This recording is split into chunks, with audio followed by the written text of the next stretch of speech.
What is up, everyone? Officially back into America. Now it's officially back to turn my brain on to get into work, back into the shop. A little bit of depression has kicked in, but we're good. Depression. It's the best term, isn't it? We got a lot of work ahead of us. It is now the start of the season, and there is a lot to catch up on and a lot to have fun with this season and whatever. We got some work to do. So this weekend was a big one. So this weekend, I did the typical thing. We had a competition, so I didn't film it, and guess what? We did great because of it. Yeah, you guys won. We won. So as you guys know, Front Street, my drift crew right here. We had final bout E stage this weekend at Summit Point, and it was incredible. It was such an awesome event. There was 18 drift teams this year. It was wild. The cars were incredible. The people were incredible. It was super freaking cool. And of course, we had to show up, and guess what? We had to recreate this image real quick. So let me put it on the screen right here. And guess what, baby? We won first place. We won, baby. Podiums only this year. It's good. Back to back to back. We're getting somewhere. Got to keep that energy up all year, but yeah, we got E stage in the bag. It was amazing. We had some rough moments, but we had some pretty cool moments. I mean, one of my favorite clips of the weekend we'll put right here.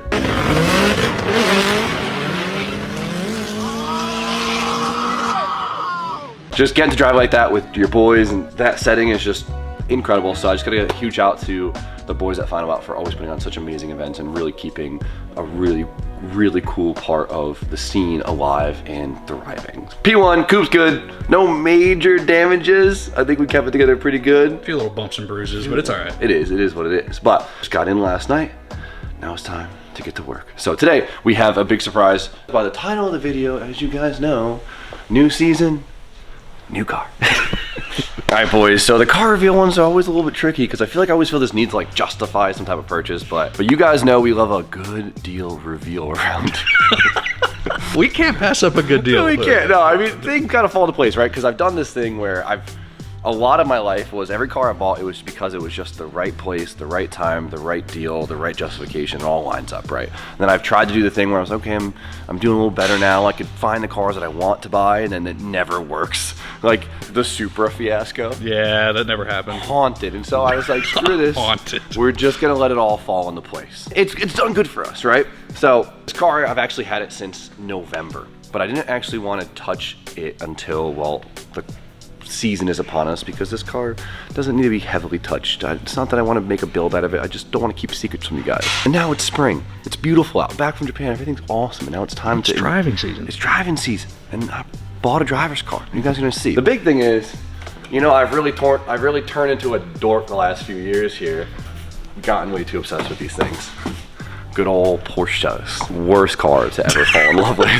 Especially the worst time in history to fall in love with them. You guys know when I start to like something, I get a little obsessive, you know? Multiples start to happen, things start to appear, different generations start popping up everywhere. We have a 964, we have a 911 SC. And then continuing on that theme, now we have a Porsche 993.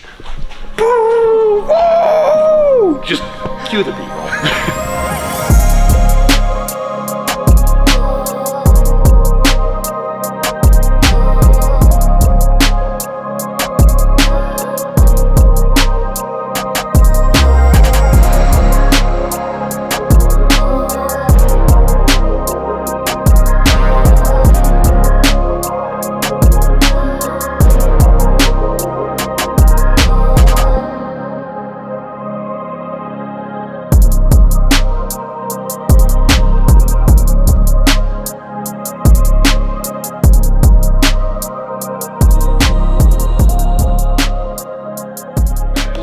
What we have here is a Porsche 911 993. And now you're probably sitting there, Jim, it's the same car as the red car, it's the same car as the technically blue car, but black car, we call it the black car. I feel like when you don't know Porsches, they all kind of blend in together. I feel like the same thing happens to people with S chassis when they don't really know S chassis. But being a big Porsche dork now, obviously it's a whole different car to me, but let's talk about what makes this thing a little bit different than 964. So we're gonna start off with the generations, right? We're gonna learn some Porsche stuff so you guys can now rant to your friends that you know about Porsches and really sound like the cool guy at the car meet. So we have a 911 SC, which is the red car. We have a 964, which is the black blue car. And then we have the 993, which is now the actual black car, so we're calling it the blue car. Technically, when it comes to the air-cooled Porsches, there's 4 generations. I only consider it 3 generations. I don't really count the first one, just consider it 3 generations, right? So 911 SC, first generation, early 70s to late 80s. 964, which is the tail end of the 80s to the early 90s, and then we have mid to late 90s. Right, so this is a 95. From the outside, they maintain a lot of the similar styling, but what you get is let's talk about the difference on the outside, right? We're gonna start there. We're learning you guys about Porsches here. So, headlights, more of a slant. Every generation of the Porsche was like, how do we change our look up, but like keep it the same? I can see the guy just like on the drawing board right now, and he's just like with the protractor, and he's just, Yeah, what's that angle? We need that angle. okay, yeah, so a little bit more of an angle to the headlights. Every generation. Like, come here, like, look at this. Got here, all right, so we'll say it's about a 3 degrees on that one, first generation. Again here, oh, 17 degrees. All right, surely the 993 can't be much more than that. Whoppering 35 degrees for more downforce. Oh man, DJ's got a 997. We should measure the 997 now. So this is DJ's car, which is a 997, which is 2 generation newer 911 than 993, right? 993, 996, 997. You're hearing all these numbers. It sounds nuts, but all right. What do we think the angle of this headlight is? What was the 993? It was like 30 something. We're saying that every generation of the 911s, the headlights get more of an angle. That's what I was just thinking. I think the 993 is more flat, and then this is gonna be like, it looks it. All right, let's see. 40 degrees. Good over here. Yeah, right in the middle. 42 degrees. I wonder what a 991 headlight is. Just flat. Yeah. Theory? Proven. All right, so headlights, they tilt more. Of course, with the tilt of the headlights, the fenders become a little more sleek, right? A little more numb to it. And I think what adds a lot to so okay, let's just hit the elephant in the room because I don't have a script here, I'm just talking. But the car looks very dorky right now, all right? So hold your comments, all right? Yeah, we are dad spec right now. We are full boomer spec right now. You had your midlife crisis. You went straight from being a Corvette guy straight to the Porsche guy. You graduated. God, I'm so good at making bad decisions. Like, come here. I mean, like, okay, first off, let's just talk about blackface polish slip. That's something that happened in 2005 era that I don't see coming back for a long time. I really hope not. Yeah. Nothing gives away old styling than blackface polish lips. It was a short-lived realm of times that just I hope don't come back. So you mix that, you know, it's a nice wheel. It's a 996 GT3 wheel. Wow, sounds fancy. They're not really worth much, but if anyone wants to buy them, let me know. That mixed with, you know, our ride height, and then the 993s have kind of like a real bad underbite. I don't want anyone to crop that. Find like an image online of like Homer Simpson with the underbite or something, all right? In stock form, the 993s could look pretty dorky. Like honestly, the best out the bag is the 964, right?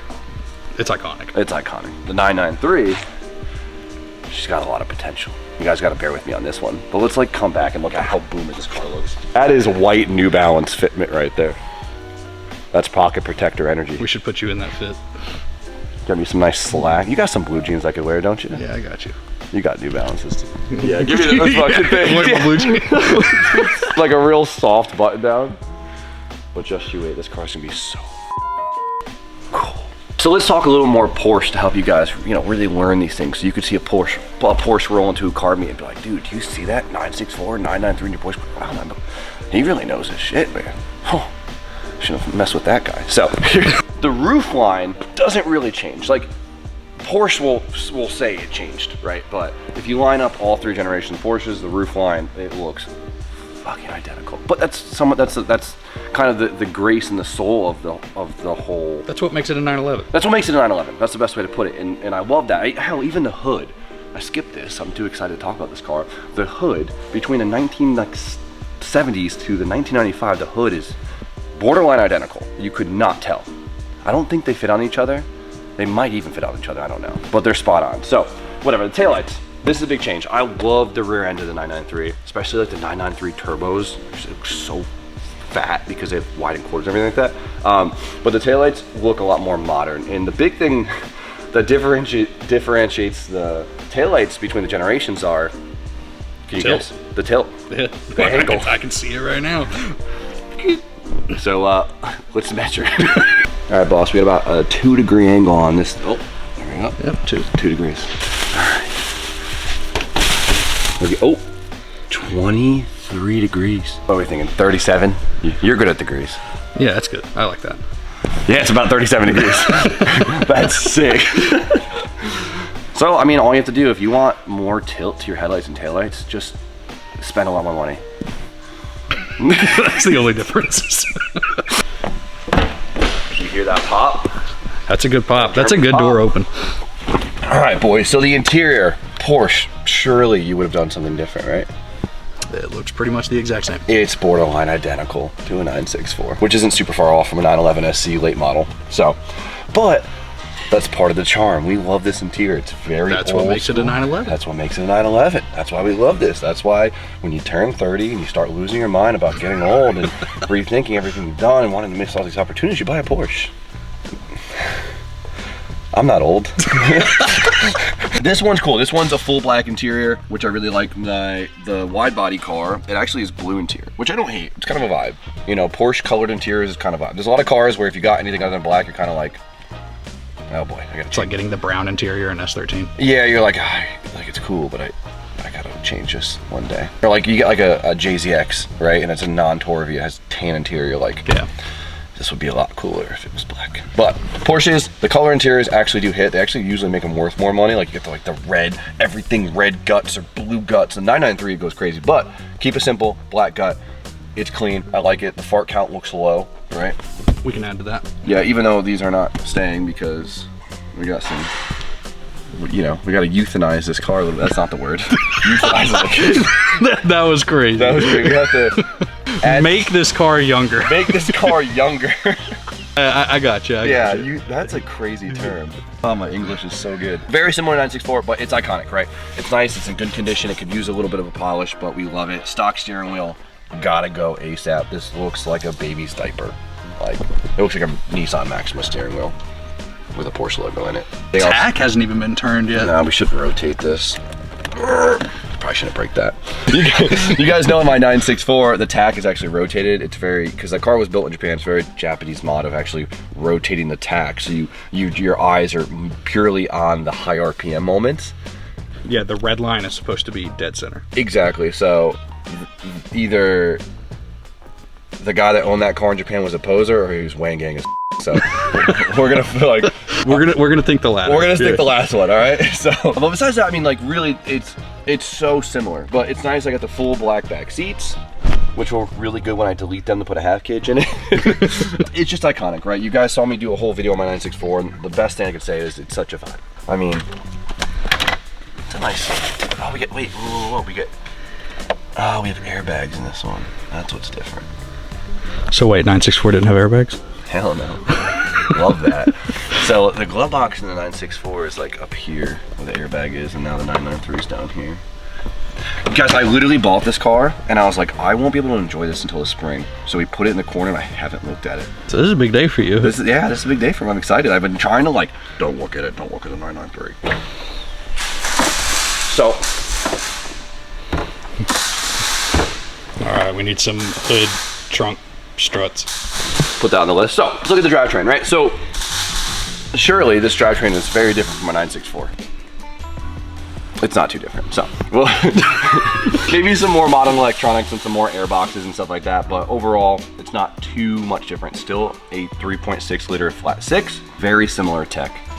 Maybe the sensor is a little more modern than the OEM ones on 964. The intake manifold design is a little bit different. Probably the cam profile is a little bit different. The head's a little bit different, but it makes very similar power. Make a little bit more top end than the 964 stock for stock, but besides that, it has very similar of the same heart. Even the transmission is not much different. They both have G50 transmissions. The 993 transmission, you can argue, is a better transmission, which is very cool. It's a very expensive transmission. Very expensive drivetrain. Very expensive drivetrain, which is like sick, but it's not sick because when you need to fix it, it is what it is. So it's running really good. So I probably won't give the same package to the 964 because you guys remember when we got the 964, that thing was rough. Let's pull back a clip right here.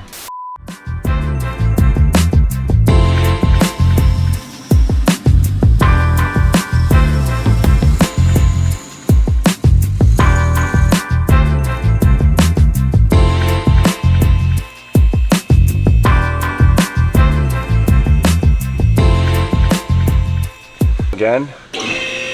All right, let me look over here. I'm so happy this thing is two-wheel drive because it's so much easier to take out. Imagine the lift didn't go high enough. We're just stuck. Oh, what a feeling. Shake the car. Oh, she's stable. Wow. We're Porsche mechanics, boys. Hell yeah, baby. Yeah. There's that's so funny. There it is, it's out. Oh, let's see if this thing rolls without breaking a casket. Oh, yeah. Hell yeah. Put this thing in my living room.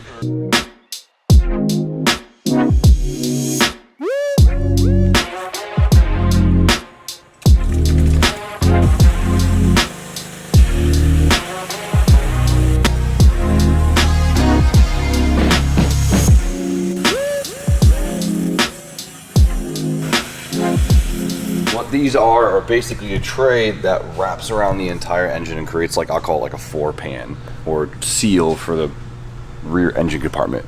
All right, this is a big juicy seal for the head temperature sensor. How the hell do they expect you to get that in there? Fattest seal. Oh, there we go. Yeah, half in. It's already in. Yeah. Yeah. All right, Briar, let her down. Oh, it's actually happening. We needed some love, and we gave it to love, and now that car is incredible. This thing, I'm gonna hope, can just be a cruiser. I don't want a project. I have 2 project Porsches, which I love, but this is gonna be like, I want this to be like my FD. I just make it pretty. I don't have to touch it. Starts every time. Starts every time. I just get to enjoy it. It's not that loud. It's not that raw. I just get to drive around town. It's not obnoxious. Just enjoy it. Take in the vibes. Nice and easy. And so the big thing here is I bought a driver's car, right? I bought this car very cheap. This is a driver's car. What makes this a driver's car is, one, the outside condition. It might look good on camera, but it's not perfect. The paint isn't incredible, but there's no crazy dents or things. A lot of rock chips on the front. It has been used, it has been enjoyed, and that is because it has higher miles. It is a higher miles car. So this one has like a $160 on it, kind of high, but it runs amazing, it drives amazing, it's smooth, and honestly, some of the best cars are the ones that are driven. Cars age, a lot of the time, as long as they're maintained well, cars do age a lot better being driven than low miles, right? From just sitting. You'll see that a lot. We've seen it a lot with S chassis, right? You've seen it too. Yeah. The low mile S chassis are always the ones that are fucking... That need to have every single seal and gasket replaced. They need everything. They need everything. They're rustier. They've been sitting, they hold in moisture. With the driven cars, they were more looked after. Like the cleanest 240s were the one with 240,000 miles on them. They were cleaned, maintained, checked after because they had to keep it on the road. Does that make sense? They're taken care of. And so this one really shows that. I mean, it doesn't leak a drop of oil. That's crazy for a Porsche. Never have I seen, given 993s are better, but when it comes to air-cooled Porsches, having a little puddle of oil under the car is just part of the whole experience. So if you ever go to a meet and see an air-cooled Porsche, wait till he leaves. I guarantee you there'll be like just a little piddle under his car, and you'll get a kick out of it, trust me. So that being said, especially with these older cars, if you're looking at a car, especially in the modification space, don't be scared of mileage, just look in condition. I think we're at that point now where a lot of these 90s cars, the number for the mileage is just kind of neglected. I mean, I haven't really thought about it with a lot of these project cars. You know, a lot of time we swap them, but it is what it is. But it's go for the condition. Look at the honesty of the bodywork, the lack of rust. Look at the health of the drivetrain. Don't let that number scare you. Look at the interior and the way it's warm, because a low mile car that sits outside in the sun will have a distorted, shitty interior versus, you know, we'll say a high mile car that might have it a little more worn in just from use. Pick your battles. Don't let the miles freak you out. This one, she's a good one. So the car came with a couple goodies. Luckily not too many, where it felt like I was buying someone else's project that was a mess with, but enough to make me happy. So some little stuff will take the wins. We have a nice muffler on the car, which is nice, right? Because you always want a nice muffler, and I don't want to go crazy with it, but I don't really feel like spending the money, and I don't really care if some other dude put it on, to be fair. We want it to sound good. And one of my favorite parts is the turbo wing. So this is like a turbo 993 style wing. Honestly, the wing makes the Porsche. It's, you know, it's so iconic. You could really change the vibe of these cars based off of the style of wing that you do. If you go wingless, turbo style, you could do GT2 style wing like the one that's on the 964, and you could do duckbill, and it really changes the entire vibe of the car. And for the 993, the turbo look is so good, and I'm so happy I don't have to buy it. It's already on the car. Dude, like with the hips and blah. So this one isn't I should have said this to literally start the video, but this one is a C2. So what that means is it's a narrow body car, so it doesn't have the widened fenders. It is slimmer, it's not a wide body car. And it's just rear-wheel drive NA, manual. Nice simple package that still has a really solid Porsche heart. And another awesome bit is the car is already on coilovers. So It's not on the highest end coilovers, but it is on some decent coilovers, which is really nice because coilovers for Porsches are taxed, as you can imagine. Definitely Porsche tax, and to get into a set of coilovers for these cars is usually over $3,500, and that sucks. Because, like, imagine like I just wanted to lower the car a little bit, $4,000. But whatever, you play stupid games, you win stupid prizes. I wonder if we could do like a custom set of stance coilovers on this thing. That'd be kind of sick. Stance, set us up. Stance on the 993. I feel like they'd be down for it. The owner has a 964 turbo, and it's so sick. Those coilos can't be... For the 964, they're probably the same coils. So. Yeah, exactly. This one, I don't really plan to sell you on this big dream of some crazy build. I want this one to be simple, but what will be cool about this is I think the transformation will be really awesome. Right now, we have our full dad spec Porsche that doesn't really stand out too much, right? It just kind of blends in. It almost has like that 996 blend in that you don't really notice them.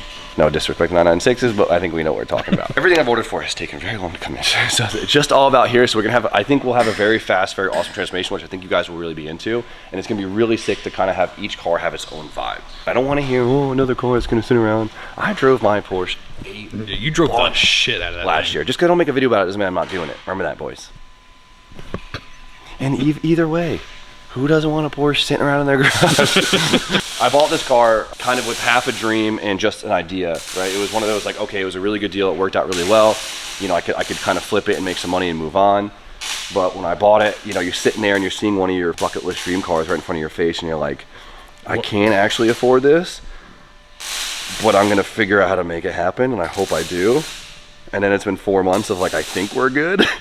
So I bought some parts, and either you're gonna see it for sale in a month, or I'm gonna be really, really happy. Or you're gonna have a great daily driver for the summer. Exactly. That's what my goal was. I bought a driver's car. Like, it's sometimes hard to have the option of to have a Porsche, especially air cooled, that you could actually enjoy driving because you're not scared to drive it. Like, that's why I love the 964. The thing's beaten up, but it has a lot of character. It's so fun to drive. I don't worry about driving it in the rain. I don't worry about parking it in parking lots and getting scratches and stuff like that because it wears it well. And so this is kind of like my simple down version of that. I've had so many lovely moments in that car. This was just kind of another stepping stone of it. I can't wait to see you driving this thing every day to work. That's it, baby. AC working, chilling. Thing's got a system in it. Well, it's got new speakers. Pull out with the vans. Show up to the bank. How much I got in there? Oh, shit. Nothing. Nothing. All right, boys, so we did quite a bit of yapping, but I'm excited to share my new Porsche 911 993. Bucket list. Didn't think I'd own one. I bought a driver's car to make up for it, but I feel like I always do that. I always kind of buy like a more dingy or something and make it nice. I feel like it's kind of the car guy package. It allows you to kind of get to the next level. But besides the FD, that car was the one car I bought that was fucking perfect. Perfect. Good birthday present. So I'm excited to just show such an awesome transformation this week. So we're gonna jump straight into modifying this thing, and I'm so excited to see the difference. Like, take it in right now, all right? See the boomer vibe, all right? And forget all about it, because we're about to make it pretty badass. So let me know what you guys think in the comments, if we should tackle the interior first, if we should tackle the exterior first. I think that one's gonna drive us nuts, because we have some pretty big mods for both parts of the car, and well, I'm excited just to touch it finally, because I've been staring at it forever. I just want to do something with it, and yeah. Dude, did I buy new bumpers? Like, the US bumper has like these like literal bumpers in them, and you have to replace it with a Euro bumper to get rid of those. Is it cute? Is it cute? I don't know.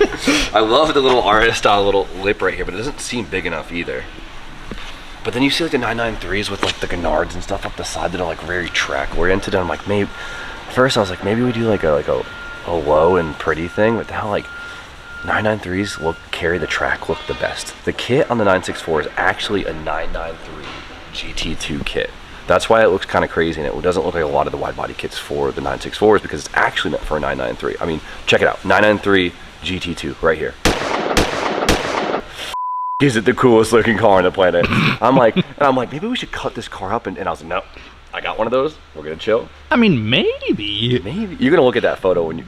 Yeah, as soon as I start to edit this. And put the Gennards and like go crazy, but we're gonna start with stage one and just make it pretty, and just have a car to drive around, and that's not loud, that's smooth, that's quiet, badass and just look like the man. I don't even care. You know what I mean? Like, I get to finally take it in and I own this thing. I've been trying to just like not even think about it.